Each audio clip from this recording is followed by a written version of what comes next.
Okay, I'm back. Okay, I promise me here for good now. No go nowhere. Senor Ramadov does not go anywhere. So today, I will run you through my tutorial episode. So I need to speak with a bit of inflection in order for the microphone to work. Apparently, it works that way. Yeah.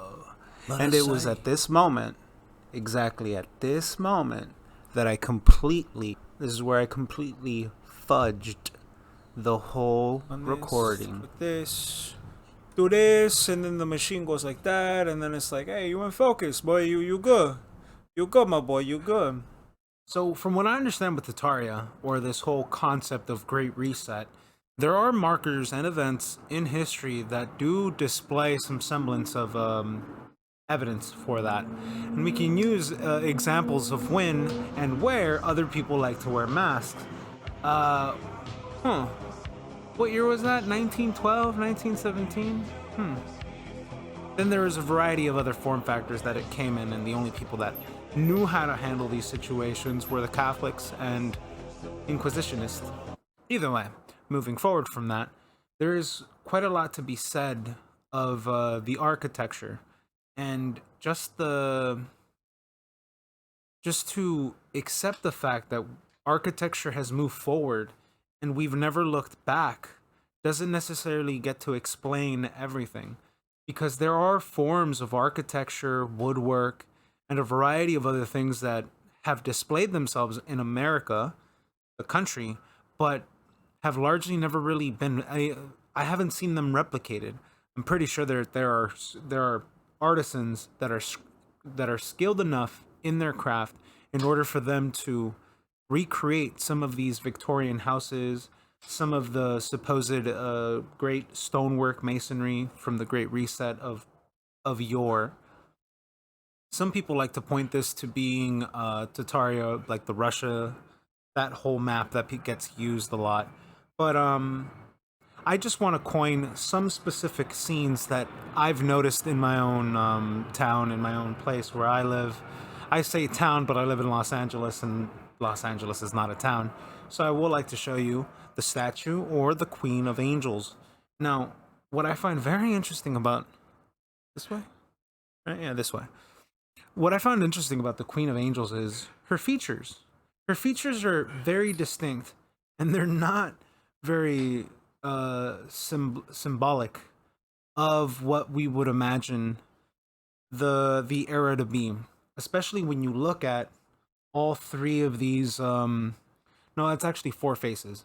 So the base that the queen sits on has these four specific faces, and I think it's Manning P. Hall, or I don't know. I watch so much stuff that I'm not too specific on who said this, but somebody said that go around your city, go around your town, you will find this architecture, you will find this this artistry work that will depict and show the reality of the situation.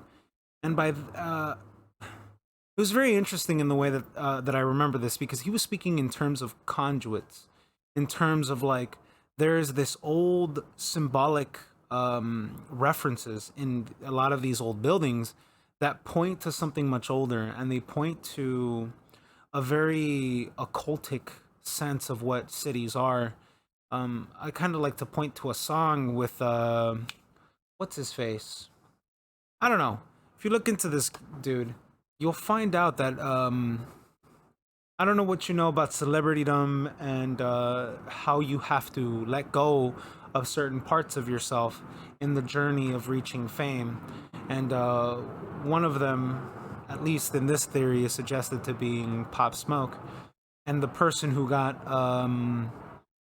the boost in their fame would be Fivio Foreign. Fivio Foreign has this song with Kanye West where they called New York City, and they reference it as the city of gods. Of course, he's not the only rapper to do that, but still, there is this acceptance to this other side of New York that people aren't aware of. Nigga, this is my shit.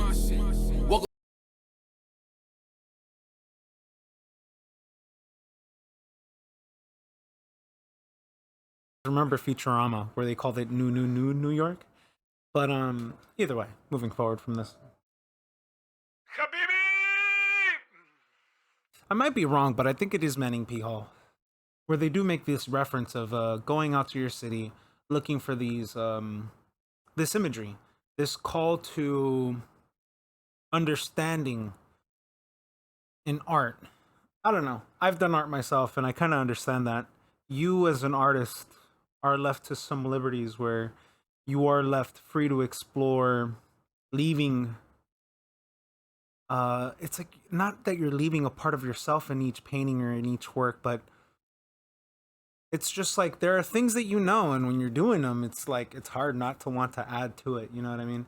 It's kind of why we look at the art of the Denver airport, and it's very specific and in some sort of rhetoric and something that it's trying to portray.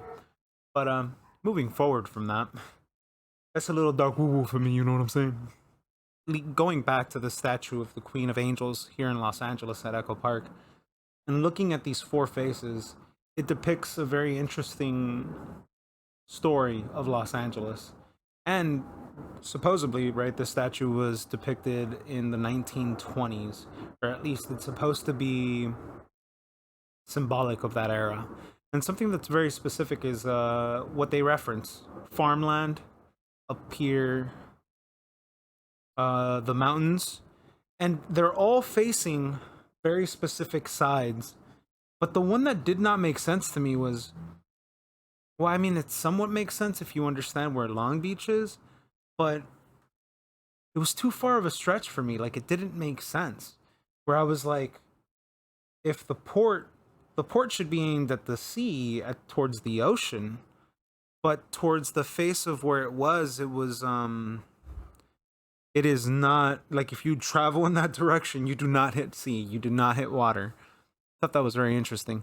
But everything else somewhat checked out: where the mountains were, where the farmland is, where the city is. It all panned out, but the harbor one did not really make sense to me because there were no real, like, the harbors that exist are from like you would say Newport to Huntington Beach, towards like Venice, Santa Monica. What's the other one called? Monterey, or either way, doesn't make sense. Geographically does not make sense, and I thought that was very interesting for the statue. There's also another statue that I thought was very interesting. Supposedly was put around. I don't know. There's the dates are conflicting. But supposedly this dude was some patriot. He was born in Cuba, came over here, Los Angeles. He was like some sort of patriot, La Raza, you know what I'm saying? I don't know. But what I found was very interesting was this plate where you see, what is it, 18 something and 18 something. But at the bottom it's dated for 1978. But what's really conflicting about this for me is this etching, right? Like, it says Lopez Mesa, but the numbers seem off. Okay, either way, that's just Echo Park. And then before I decided to leave, I decided to hit another building that I remembered always walking by and always thinking to myself, this is a very weird building. And then the way that they spell Los Angeles is not like LES, it's LUS, Los Angeles, Luz, LUS. And if you kind of like pronounce it in terms of a little bit of a little speaky Spanish, you get loose light. You know, we get into this whole idea of light bringer, da da da da da, blah blah blah. I don't necessarily believe in all that, because if you look into if you look into where the term Lucifer came from, it was all during a smear campaign of like some dude. I don't know. The Catholic Church is weird. Either way, moving forward from that, like, hey, don't judge me. I'm a good Christian. Well, I'm the kind of Christian that the church would like to burn, but that's not the point. Moving forward from that, I remember this not being a church. I remember this being a theater in my head, and I remember seeing Masonic symbolism. This was years ago when I saw this, and it was when I went to what was the name? Bear versus Tigers? Or Bear versus Shark? In your arms are like batteries, in your arms are chandeliers. Bought a ticket to the picture show. I think that was the band's name, Bear versus Shark. They were from like the Midwest. Basically, went to this concert. It was like some bar. It's like some place. You know what I'm saying? It was a very small venue. Not that many people showed up because, you know, bands from the Midwest don't get a lot of love out here in LA. But I remember walking by there, and it was some sort of like theater, laughter, and all this other bullshit. I remember there was like a comedy show there, and I remember looking at the building and being like, "Whoa, that's a Masonic compass, this and that." I went this time around, and none of that shit was there. I thought that was really weird. And then what was even weirder? Well, I'm just gonna show you more pictures of the place. There was this corner, and the moment I decided to take this picture, people showed up. Just boom, popped up out of nowhere. And I just thought to myself, I just got here and I don't remember, like, it was really weird. When I got there and I got ready to take the picture, it just seemed that the moment I decided to point the camera in the direction, there's people just started to spring up out of nowhere. Like the first picture, I'm kind of zoomed in, so you only see one person. But then I zoomed out, showed you everybody else, and I was just like, this is really weird how all this happened. I talk about it in the other video. But either way, moving forward from that, the other part that was even trippier was the car of Zoomers. Just a bunch of Zoomers showed up out of nowhere. And what I thought was even weirder was they were from Nevada, or at least the car was. I was like, I don't know. I thought too much about it at that point. Took more pictures of these two locations. I'll spring them all over the place, you know what I'm saying? And very interesting location. There are far more interesting locations on Sunset that would be very called to be like, questionable. Either way. From there, what else was it? I don't know. Just took pictures of that.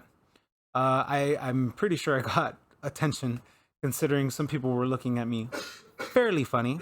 Well, I mean, I was standing in the middle of the street taking pictures. I am that kind of guy. I'm not the kind of guy to take a vlog in front of a bunch of people, but I am the kind of person to put myself in some weird situations to take the picture. All right, I'm a big picture guy. You know what I'm saying? I like pretty things. Moving forward from there, took pictures of the building next to it, but the one building that I missed out on, which is probably going to flash it on screen right now, is this building that I thought was the theater, but apparently it's not. It's a church. Yeah. I don't remember it that way, but whatever. I forgot to take a picture of this place. Mainly because taking a good picture from any other point wouldn't work out very well. So had to make some decisions really quickly. Walked around that little area. That little area just has like really weird intersections of this like old Gothic infrastructure, like sprinkled around. You got to look for it. Like there's a light post, there's parts of like bridges, like where Sunset is. Like there's this portion that has a downstairs, whatever. Just the architecture really sticks out like a sore thumb if you pay attention. If you don't pay attention, who cares? But really interesting. Decided then walked back after taking the pictures. I walked to Sunset to see if I could find anything else, because I wanted to see if I could find anything on the bridge. I couldn't really find anything distinctive. The bridge itself is distinctive enough, but I think a Google Images would probably suffice in this situation. Went back, and when I was walking back towards the park, I did notice that the houses around the area fit a very peculiar style, where it's like a mesh between like Spanish old school architecture. Then you have like Courage the Cowardly Dog, you know, the house that he lived in. You get like that old plantation-y kind of like farm out in the middle of the outskirts area. You get that kind of vibe. There's like multiple houses that look like that, like Cletus's house. Multiple houses that look like that. Very strange. But then there were the like Spanish Consuela, like Spaniard kind of like clay houses too. But they looked very, I don't know. very peculiar. If you're a Tatarian expert and you know about these things, or not an expert, but if you just know the prevalent theories, you would know that it's because there was this building structure here and everybody built around it. Um, who knows? If you visit that area, there are a lot of none of the streets are even. There's a lot of wonkiness. Uh, if you know anything about what's underneath you, I'm just saying like that area gets really weird because just in the video that I took of where I'm sitting out in just decided to put the camera somewhere and I'm trying to talk to the camera and I'm out on some stairs. Just that whole area is built on a hill. Like that whole park all around it is like hills. None of the streets are even. If you walk anywhere towards in any direction, none of the streets are even. So it's a really interesting location. And another odd notable that I noticed about Echo Park was parts of the water in the park were receding. I'm not too sure if that was where that was coming along from or how that was happening, but I did notice that. Either way. Again, I'm not a Tatarian expert. I'm just pointing out that there's like, oh, look, I found some weird, funny observations when I was in that area. And it was just very interesting where I didn't take any pictures of the lighthouse because I'm pretty sure I could find some on Google Images, obviously. But there were interesting parts and bits of that area that just stick out like sore thumbs. Like, I did not want to try to take a picture of this hotel or this condo or whatever this disc looking thing is, but very interesting location, but I don't know, decided to visit it. Remembered that I had pictures previously from when I went to the city beforehand. I didn't take all the pictures that I knew, but I did remember a few, so I'll put them in the screen somewhere. But yeah, that was one of my adventures here in LA. And just looking for occultic symbolism here in Los Angeles. Stay tuned in more for Adventures of Ramirez's Crazy Life. No, I'm joking. Completely joking. There are a bunch of other buildings that I can point to and show just weird buildings that either have like Masonic tile sets, and by that I mean like the square and compass with the letter G inside of it. Yeah, like there's like it's like a little square. Like it looks like somebody took the time to position all these tiles in a very specific way to make this happen. It's littered everywhere here in Los Angeles. But something that I thought was very interesting was these cornerstones. I found, I don't remember how many cornerstones now, but I found these.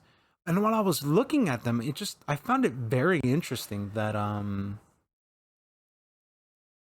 it just reminded me of how I learned about how these cornerstones were cut into these buildings. It was like during the 1920s, there was like some parks reformation bill, think like FDR. It's skipping my mind, but during that time when they were passing all these environmentalism things and they decided to put dates and name and date everything and add all these buildings into some sort of registry and like. But it was weird, right? Like you had this perfectly built building, but yet for whatever reason you decided to take this perfectly built building and you decided to cut into it in order for you to then swap out this cornerstone. And you know, if you know anything about the Masonic blah blah blah blah, you would know that they all start off with the cornerstone. If this building was built with this cornerstone in mind, then why is it sometimes, right, in these cases, these cornerstones are clearly floating above. They're not even the bottom portion of the building, let alone part of the foundation, right? I thought the cornerstone was supposed to be a part of the foundation. Isn't that why they killed George Washington and buried him underneath the cap? I mean, either way, this is getting way too complicated. Very interesting how I kind of came across just deciding to make this Tataria episode and be like, ooh, the mysteries. I don't know. I just don't know anything about Tataria like that. I just know that there's a lot of interesting things that we've just accepted as fact, and we've just moved forward with these ideas and never really questioned them. So leave that for your big thunk. Yeah, Danny. Yeah, Danny. I just wanted to end the episode that way.